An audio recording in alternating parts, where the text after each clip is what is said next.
করেছিল সমস্ত বাড়িটা দেখাচ্ছে একেবারে জ্বলে ছারখার হয়ে গেছে। আগুন এমন একটা জিনিস কিছুই সে ছাড়ে না। বাড়িতে চোর যদি প্রবেশ করে, বাড়ি থেকে চোর চুরি করে নিয়ে যায়, একটা নিয়ে যায় একটা ছেড়ে যায়, একটা নিয়ে যায় একটা ছেড়ে যায়।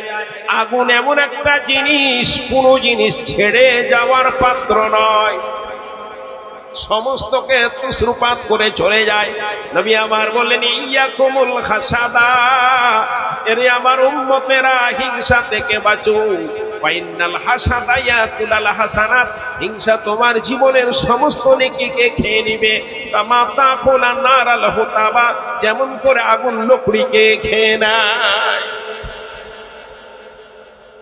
গোটা বিশ্বের সমস্ত লকড়িকে আপনি এক জায়গাতে জমা করুন, আগুন জ্বালিয়ে দেন, সব আগুন খেয়ে শেষ করে দিবে। হিংসা এইরকমই আপনার জীবনে যত আপনি নেকি করেছেন, রোজার নেকি, নামাজের নেকি, হজের নেকি, বাপুরে জান্নাত যেতে বেশি কিছু সময় লাগে না, বেশি কিছু প্রয়োজন পড়ে না জান্নাত নেওয়ার জন্য। রব্বুল আলামিন জান্নাত আপনার জন্য তৈরি করেছে, আপনাকে দেওয়ার জন্য জান্নাত তৈরি করেছে। ইমাম বুখারী রাহমাতুল্লাহ আলাইহি একটা হাদিস বর্ণনা করছেন বুখারী শরীফে। নবী সাল্লাল্লাহু আলাইহি ওয়াসাল্লাম বললেন, মান আমানা বিল্লাহি ওয়া বিরাসূলিহি ওয়া কামাস সালাহ ওয়া সাওমা রমজানা কানা হাক্কান আলাইহি আন ইয়াদখুলাল জান্নাহ।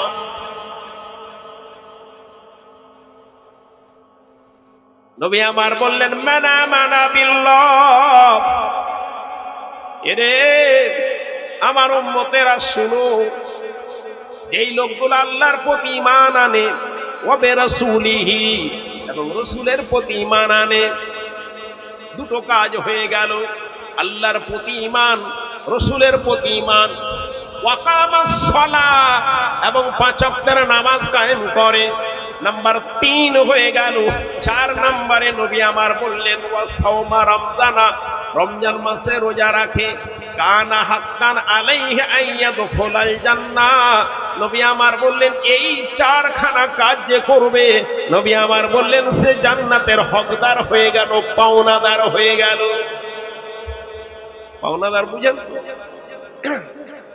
এই যে প্যান্ডেল নিয়ে এসছেন, সাজিয়েছে গত 2-3 দিন থেকে, সকাল হয়ে গেলে আপনার ভাড়ার পাওনাদার হয়ে গেল, আপনাকে দিতেই হবে ভাড়া। পাওনাদার, সে হকদার। বাড়িতে আপনার মিস্ত্রি কাজ করছে সকাল থেকে সন্ধ্যা পর্যন্ত, সন্ধ্যা যখনই হয়ে গেল সে তার পাওনাদার। কেরালায় আপনার আমার ছেলেরা কাজ করে, সন্ধ্যা, আমি বলছিলাম যে এত শক্ত কাজ কি করে করো তোমরা, শুনেছি এই খুব ভারী কাজ কেরালায়। বলছে মৌলানা কাজ ভারী হোক, কিন্তু যখন কেরালার মানুষ কাজ করছি, যখনই কাজ শেষ হয়ে গেল হাত পা পরিষ্কার করার সাথে সাথে পয়সা নিয়ে দাঁড়িয়ে রয়েছে, পয়সা নিয়ে দাঁড়িয়ে রয়েছে। নবী সাল্লাল্লাহু আলাইহি ওয়াসাল্লাম তিনি বললেন, ওই লোকগুলোর প্রশংসা করলেন যারা ঘাম শুকাবার আগে মানুষকে পেমেন্ট বুঝিয়ে দেয়, ঘাম শুকাবার আগে। আর যারা পয়সা দেয় না, এরা হচ্ছে আবু জাহালের বন্ধু। আবু জাহাল নাম শুনেছেন তো? ওর খালাতো ভাই, ফুফাতো ভাই, ওর বন্ধু, যারা পয়সা টাল বাহানা করে মানুষকে কাটিয়ে। ঘটনা শুনেন, নবী সাল্লাল্লাহু আলাইহি ওয়াসাল্লাম মক্কাতে আছেন,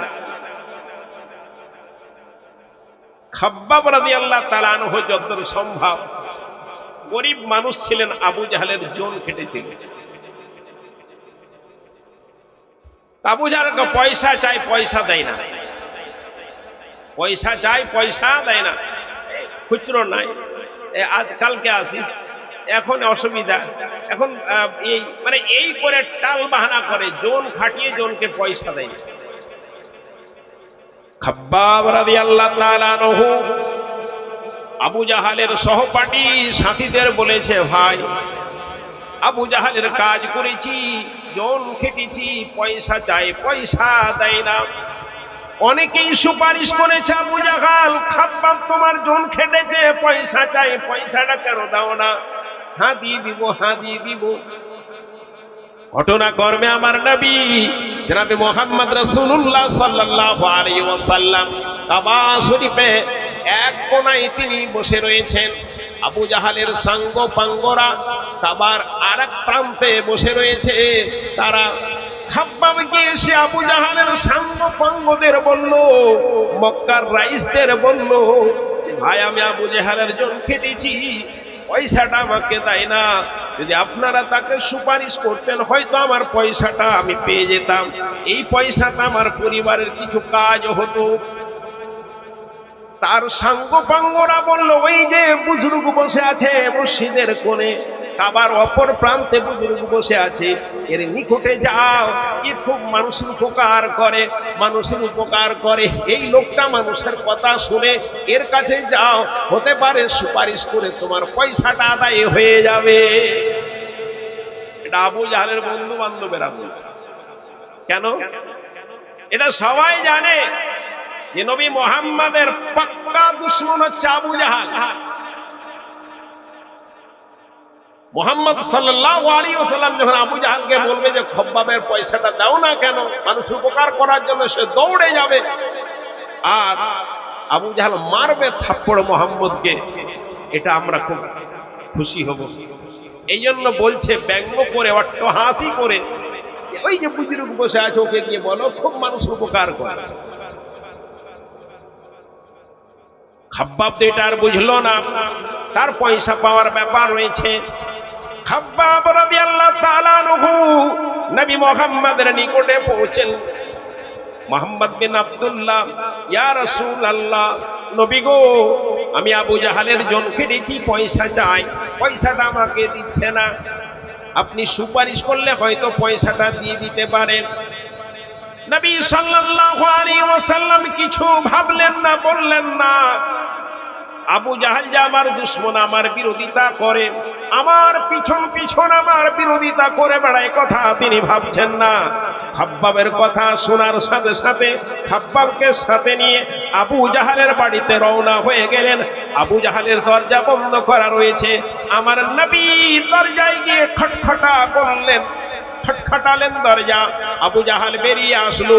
মক্কার সমস্ত মানুষেরা ওই রাইসগুলো দেখতে রয়েছে। এই মজা শুরু হবে, এই মজা শুরু হবে, খেলেই শুরু হবে, তারা দেখতে রয়েছে টুকটুকি মেরে।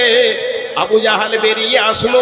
আমার নেই বলছেন, চাচা এই লোকটা তোমার জন খেটেছে, ও যা খেটেছে পয়সা পাবে, হ্যাঁ পয়সা পাবে, পয়সাটা দাও না কেন, পয়সাটা এর দিয়ে দাও। আবু জাহাল কোনো কথা না বলে বাড়ির ভিতরে গেল, বাড়ি থেকে নিয়ে এসে পয়সা নিয়ে এসে খাব্বাবকে বুঝিয়ে দিল। মক্কার রাইসেরা আবু জাহালের সাঙ্গ পাঙ্গ ফেল ফেল করে দেখতে রয়েছে। এবার নবী আমার চলে গেলেন, খাব্বাবও চলে গেলেন। তারপরে এইবার আবু জাহাল সেই কাবার গিয়ে সাঙ্গ পাঙ্গর নিকটে গিয়ে বসলো। সমস্ত লোকেরা বলল, আবু জাহাল বলো, আমরা এত সুপারিশ করেছি, তুমি আমাদের সুপারিশ শুনোনি, কিন্তু যার তুমি বিরোধিতা করো, যাকে নিয়ে তুমি শত্রুতা করো, তোমার কারণে আমরা যার সাথে শত্রুতা করি, এই লোকটা তোমাকে বললো, বলা মাত্রই তুমি বাড়িতে প্রবেশ করলে আর এসে পয়সাটা দিয়ে দিলে। আবু জাহাল বলছে, পয়সা তো ভাই আমি সাথে দিইনি, পয়সা আমি সাথে দিইনি, বিড়াল সহজে গাছে উঠে না, বিপদ দেখলেই বিড়াল গাছে উঠে। মুহাম্মদ বিন আব্দুল্লাহ যখন আমাকে বলছে এর পয়সাটা দিয়ে দাও, মুহাম্মদের ঘাড়ে, দুই ঘাড়ে যেন দুটো মানুষ রূপে বসে আছে। বলছে, সালা দিলি না কি বলছিস, সালা পয়সা দিলি না কি বলছিস। মুহাম্মদের কথার কারণে দিইনি, তার ঘাড়ে যেন দুটো মানুষ বসে আছে। বলছে, পয়সা দিছিস না কি বলছি, দিছিস না করার ধরবো। ওই দুটো লোকের কারণে আমি ভয়ে বাড়ি গিয়ে ভাই পয়সাটা দিয়ে দিয়েছি।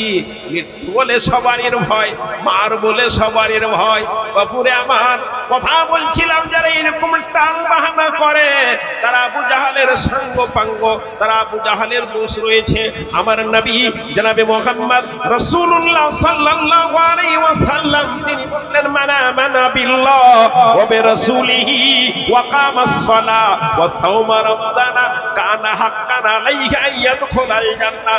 নবী আমার বললেন এরে আমার উম্মতেরা শুনো, মানা মানা বিল্লাহ যারা আল্লাহর প্রতি ঈমান এনেছে, ওয়া বিরাসূলিহি এবং রাসূলের প্রতি ঈমান এনেছে, ওয়া কামাস সালাহ এবং যারা পাঁচ ওয়াক্তের নামাজ কায়েম করে, ওয়া সাওমা রমজানা এবং রমজান মাসে রোজা রাখে। নবী আমার বললেন কানা হাক্কান আলাইহি আইয়াদখুলাল জান্নাহ, এই লোকটা জান্নাতে প্রবেশের হকদার হয়ে যায়, এই লোকটা জান্নাতে প্রবেশের পাওনাদার হয়ে যায়।